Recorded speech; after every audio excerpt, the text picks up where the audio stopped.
நம்ம மனிதனுக்கு அடிப்படை தேவை அப்படிங்கிற ஒண்ணு இருக்கு. உணவு, உடை, இருப்பிடம். இந்த உடை, இருப்பிடம் இது ரெண்டுக்கும் கொடுக்குற இம்பார்ட்டன்ஸை இப்ப இருக்கிற மனிதர்கள் உணவுக்கு தரமாட்டேங்கிறாங்க. முக்கியமா காலை உணவுக்கு. பிரேக்ஃபாஸ்ட் சாப்பிடாதத ஒரு ஃபேஷனாவே இப்பெல்லாம் எல்லாரும் கொண்டு வந்துட்டாங்க. காலை உணவு எவ்வளவு முக்கியம் அப்படிங்கிறத பல சித்தர்கள், ஏன் புலவர்கள் கூட பாடலா கூட பாடியிருக்காங்க. இப்படி நம்ம முன்னோர்கள் வேலை இல்லாம எழுதி வச்சிருக்காங்க அப்படின்னு நினைச்சுக்கிட்டு நம்மள இருக்க பல பேரு காலையில லேட்டா எழுந்திருச்சு, லேட்டா குளிச்சு ஆபீஸ்க்கு அவசர அவசரமா ஓடுறோம், பிரேக்ஃபாஸ்ட் கூட சாப்பிடாம. இன்னும் சில பேரு காலையில காஃபி இல்ல டீ இது ரெண்டையுமே பிரேக்ஃபாஸ்டா நினைச்சு சாப்பிடுறாங்க. இது ரெண்டுமே அவங்க உயிரை கொல்லக்கூடிய ஸ்லோ பாய்சன் அப்படிங்கறத அவங்க மறந்துடுறாங்க. இது ஒரு பக்கம் இருக்க, இன்னும் சில பேரு நான் காலை உணவு சாப்பிடுறேன் அப்படின்னு சொல்லிட்டு என்ன சாப்பிடுறீங்கன்னு கேட்டா நான் கெலாக் சாப்பிடுறேன், நூடுல்ஸ் சாப்பிட்றேன் அப்படின்னு சொல்லுவாங்க. இது எல்லாமே உணவு. ஆனா காலையில சாப்பிடக்கூடிய உணவா அப்படின்னு கேட்டா கிடையாது. ஃபர்ஸ்ட் ஆஃப் ஆல் இந்த கெலாக்ஸ் அப்படின்னு சொல்லப்படுற இந்த கார்ன் ஃபிளேக்ஸ் எல்லாம் உணவு பட்டியல்லையே இடம்பெறாது.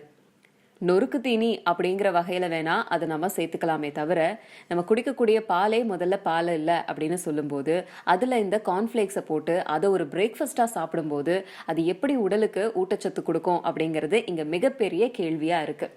காலை உணவு அப்படின்னு வரும்போது இந்த கெலாக்ஸு, நூடுல்ஸு இதெல்லாம் இல்லாம செலக்டிவா சாப்பிடணும். இன்னும் சில பேர் நான் காலையில நெய் தோசை சாப்பிட்டேன், ஊத்தப்பம் சாப்பிட்டேன், 4 வகையான சட்னி வச்சு வெள்ளை வெள்ளேர்னு இட்லி சாப்பிட்டேன் அப்படின்னு சொல்லுவாங்க. இது எல்லாமே நம்ம தமிழ்நாடோடைய கலாச்சார காலை உணவு தான், இல்லைன்னு சொல்லல. ஆனா இந்த உணவு எல்லாமே உங்களுக்கு ஆரோக்கியமானதா அப்படிங்கறத பார்க்கணும். காலை உணவை நம்ம தேர்ந்தெடுக்கிறதுல 2 ஆப்ஷன்ஸ் இருக்கு. ஒன்று, பழங்களா நீங்க தேர்ந்தெடுக்கணும், இல்ல அவிக்கப்பட்ட அதாவது வேக வைத்த உணவுப் பொருட்களா தேர்ந்தெடுக்கணும். காலையில சாப்பிட ஏதுவானது இது 2 மட்டும்தான். ஸோ இந்த 2 ஆப்ஷன்ல இட்லி வேணா இதுல இருந்து தப்பிச்சுக்கலாம், ஆனா தோசை இதுல அடங்குமா அப்படிங்கிறது ஒரு குவெஸ்சன் மார்க் தான். இன்னும் சில பேர் காலையில நான் ஃப்ரூட் சாப்பிட்றேன் அப்படின்னு சொல்லிட்டு கிவி சாப்பிட்டேன், டிராகன் ஃப்ரூட் சாப்பிட்டேன், வாஷிங்டன் ஆப்பிள் சாப்பிட்டேன் அப்படின்னு சொல்லுவாங்க. இது எல்லாமே ஃப்ரூட்ஸ் தான். ரீசெண்டா நம்ம நாட்டுக்கு இறக்குமதி செய்யப்பட்ட ஃப்ரூட்ஸ் தான். ஆனா நம்ம வெதருக்கு, அதுவும் காலங்காத்தால சாப்பிட்றதுக்கு ஏற்ற பழங்கள் இதுவா அப்படின்னு கேட்டா கண்டிப்பா கிடையாது. அப்ப காலையில சாப்பிடக்கூடிய பழம் அப்படின்னா எதை சொல்லுவீங்கன்னு கேட்டா வாழைப்பழத்தை சாப்பிடலாம். காலங்காத்தால சாப்பிட ஏதுவான முழு தகுதி கொண்ட பழம் எது அப்படின்னு கேட்டா வாழைப்பழங்கள்.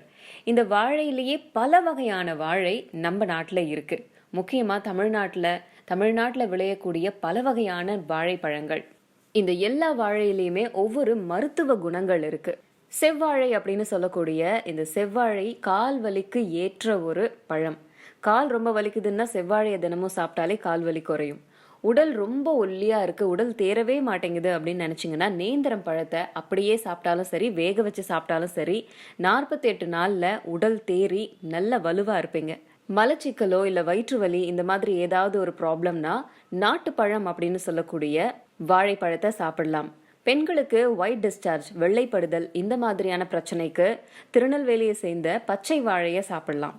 வாழைப்பழம் காலை உணவுக்கு ஏற்ற சிறந்த ஒரு உணவு அப்படிங்கிறத எல்லா டாக்டர்ஸும் சொல்றாங்க.